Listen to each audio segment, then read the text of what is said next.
Okay, so the next Google Suite applications that we will demonstrate this time is the set of utility programs that Google developed for us as alternatives to Microsoft's Microsoft Word, Microsoft PowerPoint, and Microsoft Excel. So we are still in the same folder that we have created a while back from the demonstration of our Google Drive demo, and these were the files that we uploaded a while back as well. If you right click on this corner, you will be able to see right away the following applications. So Google Docs is kind of an alternative to Microsoft Word. Google Sheets is the complement for Microsoft Excel, and Google Slide is the complement of Microsoft PowerPoint. So we can use Google Docs, of course, for document processing, Google Sheets for spreadsheets, and Google Slides for our slide decks or our presentations. And because this is online, these applications are used online. Of course, you need to be able as well to be connected to the internet before you can access them. If you click this particular applications, you will be able to be presented with this interface, which resembles so much, if not exactly, as to Microsoft's Microsoft Word. And we are not going to be dealing with all the features anymore because that's not part really of the objective. Um, Basically, though, the function of the features and the elements in terms of the interface of Google Docs, as you can see, is equivalent or resembles so much with that from Microsoft, which they call Microsoft Office. So, in terms of operating it, in terms of using it, it should be easier this time. The only thing that we need to remember with this particular application is that, of course, we need to be able to give it a name. And for this case, we will call it sample. And I think this was mentioned from our previous session because this manifests cloud computing.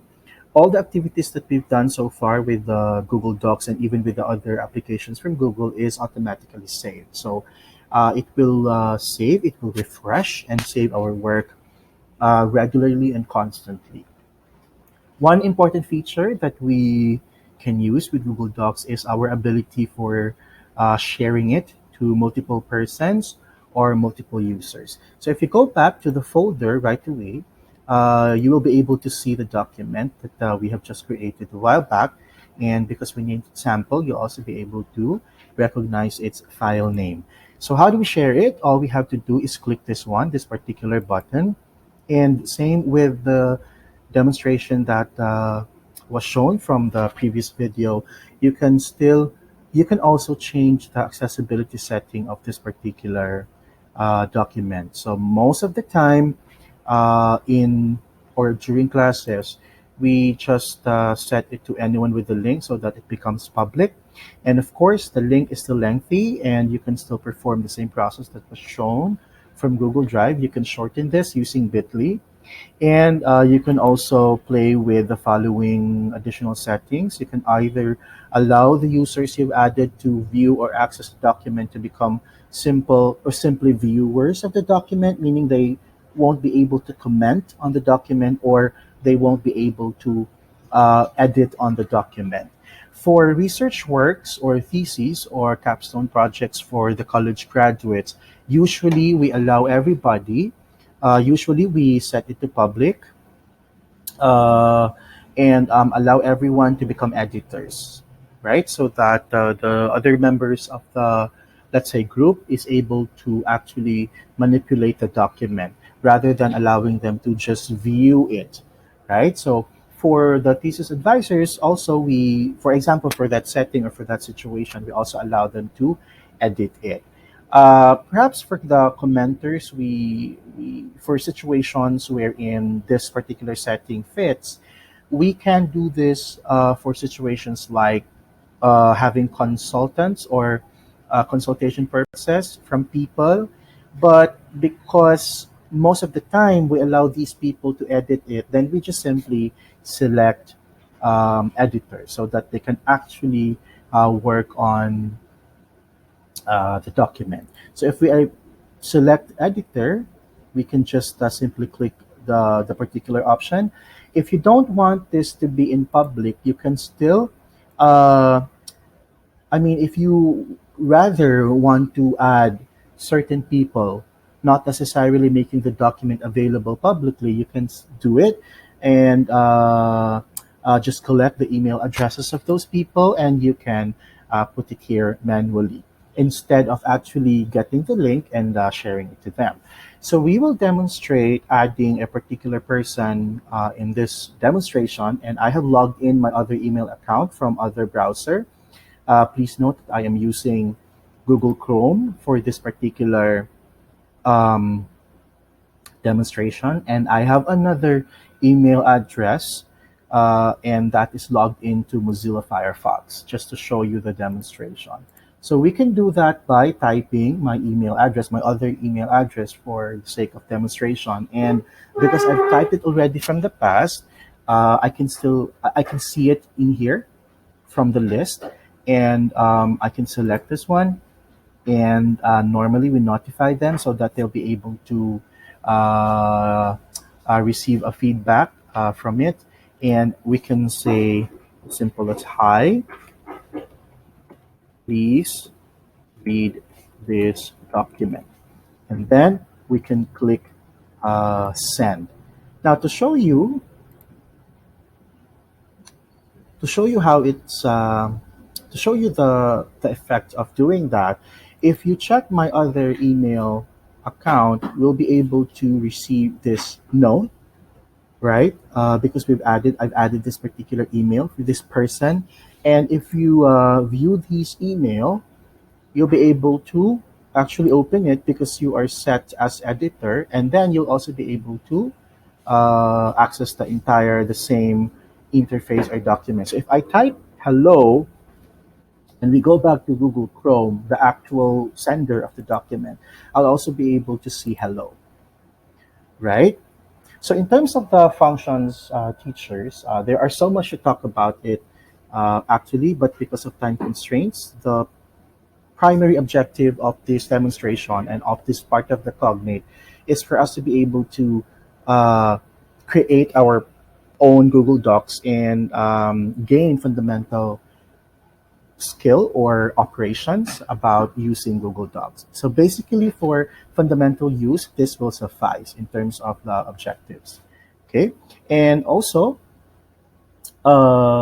you can perform doing it by same process, I mean, by adding additional persons if you want. And let's say, for example, there were 5 persons who received invitation to actually edit the following document, and if any one of them will comment or will put content on the document, they will be able to see all of them, the members who receive the invitation, they will be able to see the updates right away. So if the source or the original maker of the document will add something in here, the other one will also see the updates right away. Okay. So basically, this is the fundamental aspect of fundamental process of using Google Docs, right? So aside from that, we can also upload a document file uh, made from Microsoft Word directly to this particular Google Drive, and to do that, we like what we did on these particular files, we can drag a particular file, and as you can see, this is a document file. This is made from Microsoft Word, from Microsoft Office, and we can drag it right to our Google Drive. And as you can see, it's uploading, and also you will notice that this particular document, as compared to this one, um, this particular document is viewed as a document made from Microsoft Word because of this particular logo. So you can distinguish the documents, which of the document is actually made from Google Docs originally, and which of the document is made from Microsoft Office. When you open this particular document made from Microsoft Office, you will be able to see the same interface like what we've seen from creating a document um, using Google Docs. So the format is still the same, the file name is retained, and this particular additional information says that it is made from Microsoft Word. So the particular, in terms of the uh, particular operations that we can perform, it's still basically the same. Now, if we want to download this particular document, right, and open it locally or using our personal computer, you just right click on it and you click download, and it will still be opened with Microsoft Word. So, in other words, the file formats are actually compatible, or in other words, Google Docs are able to read documents made from Microsoft Word. And if you upload a document made from Microsoft Word, Google Doc will still also be able to uh, let you view it or let you edit it and actually use it, right? So what will happen if we download this particular document, which is made originally from Google Docs? You right click on it, you click download, and as you can see, it's converting the document to Word, and it will also be opened using Microsoft Word. So again, in terms of their compatibility, it's completely fine, right? So aside from Google Docs, you can also create a Google Sheet, and again, Google Sheets are alternatives to Microsoft Excel. Looking at it, it should be it actually resembles to Microsoft Excel's interface, and for those who are oftentimes uh, required to use or need to use Microsoft Excel or Google Sheets, then this particular application may be helpful to you. Same operation applies. You can name the file here, and you can also share the file here.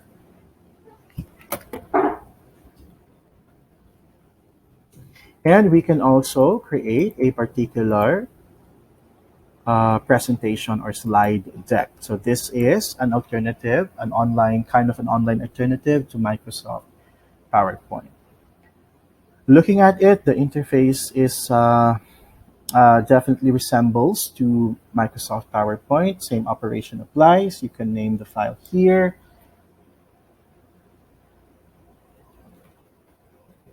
and you can share the file here.